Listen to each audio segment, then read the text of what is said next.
That's a good one, huh? All right, Tom. Swim of the night. I don't know about that. Tie with Michael in the 100 butterfly, but more importantly, let's talk about the 52-1. Yeah, it was a good place for where we are in the season right now. I just got home. We just got home from Mare Nostrum tour on Monday. So coming into this meet, there was just a couple of things that we wanted to pick up on, and the one that I was kind of wanting to do was to go 52 low, specifically 52-1 in the 100 fly. That's kind of what we've been talking about this week. So to just kind of hit the nail on the head with that is really cool for this part of the season. Really confidence boosting, regardless of what was going on with the race. So I'm happy with that, and of course it's always fun to be in a good race and have a tie. So you wanted to go 52-1. What was your plan to do that? How did you execute that? I think I was out. I haven't seen the splits yet, but I think I was out a little bit faster than I've been out the last couple times. Last 6 times I've done it, which was good. I got out with less strokes. I think I got out with 17 strokes, so I got out faster. I got out more efficiently, and then if you know me, I try to hit the wall really well. So I executed that, and then I just kind of finished the race from there. So we just kind of, there's this plan that I have going into the 100 fly, and I just haven't been able to do it yet, and now I was finally able to put one together, so I think it's good moving forward, but it is only June 20th, so we got more to go left in the season. You're out in a 24.5. 24.5. Okay, so that's the fastest I've ever been out in the 100. I think my best 50 times like 4.1, but with actual breathing and not spinning stroke, that's definitely the fastest I've been out in my memory. So nice. Clearly the work that we're doing is good. It means I was back like 7.6, so there's more work to do on the back end there, but there's also more hair to lose and suits to put on and all that kind of stuff.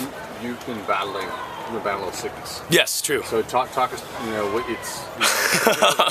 Sure. A couple weeks ago now, months ago, Mesa, however long ago that was, I just got come down with this pretty gnarly chest infection. So I went like 209 in the 2 fly and 157 in the 2 free, but I was actually able to put up an okay 100. I put up like a 53.4 in the 100 fly, and so that was kind of a humbling, really painful meet experience, and I was just putting up times that I never thought would happen again, but it did, and it was really cool and interesting to move through that.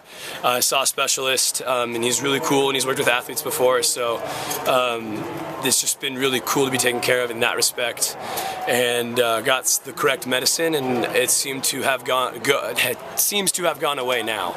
But sometimes I wake up and it's bad, sometimes it's not. But yeah, it's good, and working with good doctors and doing things right really helps. So. You feeling any exhaustion coming off of? A little. We had enough time. We landed on Monday afternoon, and it's Friday. Yeah. So I mean, that's 3 lay days without a travel day. So I think that's enough time coming off of.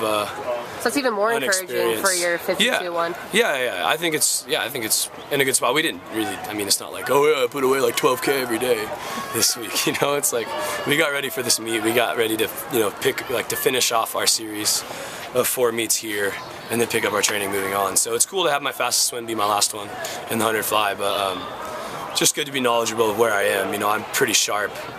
I think it's like coming off a training camp doing, I got, at least 2 races a day and over the course of 6 racing days. So that's, at least 12 races in. So you just you get sharp through that, you get fit through that. So that's, that's all that means. Can you just kind of talk about this first full year being out of college and how that's been and the transition? And yeah, it's been interesting. It's been really fun. We have a really cool group, and we have a good experience at Cal as far as our post-grad group and our professional group. It's been cool to kind of train under the wings of Natalie and Nathan and Tony, and there's just so much experience and so many medals between those 3, and so much just kind of tenacity and cool-headedness and no nerves from those guys. So it's been kind of cool to grow up in that, but also it's oh, what am I doing? Look at what all these guys did. So that's the other side of that coin is I got to get my act together. I got to do this, but it's cool. It keeps pushing me forward into summer swimming, into big international stages, which I've kind of not been on up until now. So I'm very thankful for that. I have the awesome opportunity of not only working with Dave, but working with Yuri Sugiyama. So it's just awesome to be able to work with him still as I move forward, and we take care of our own so much, from in college and beyond, that it's just been a really easy transition. And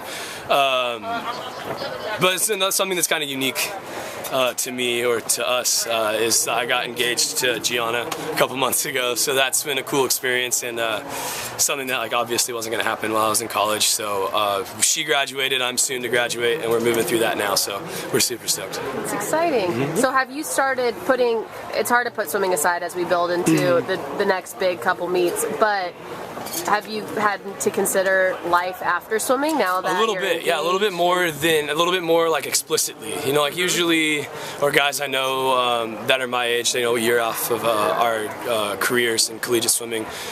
We're like, oh yeah, like kind of think about what's next, but we know we have at least until 2016. Like basically everyone who's swimming now, I think, can make it until then. So, but for me, like it's What's your degree in? pretty apparent. Religious studies.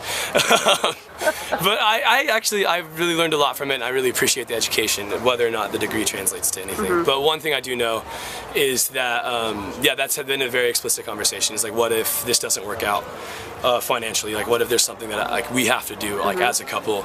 And like, yeah, it's something that I'm totally prepared to do. Is move on from this, and there's been no ideas as far as what I'm gonna move on to, but it's a very realistic possibility, and I think approaching it honestly and realistically is like makes it less scary. It's like oh, what am I gonna do after? What if I do if I fail? It's like no, like if I screw up and I don't, you know, accomplish the goals that I want to, you know, swimming or financially or what have you, like there is life after this, and I think that's actually more calming than not thinking about it or leaving it be a little bit more implicit. Great approach. Thanks for sharing. Yeah, thank you. Good job tonight.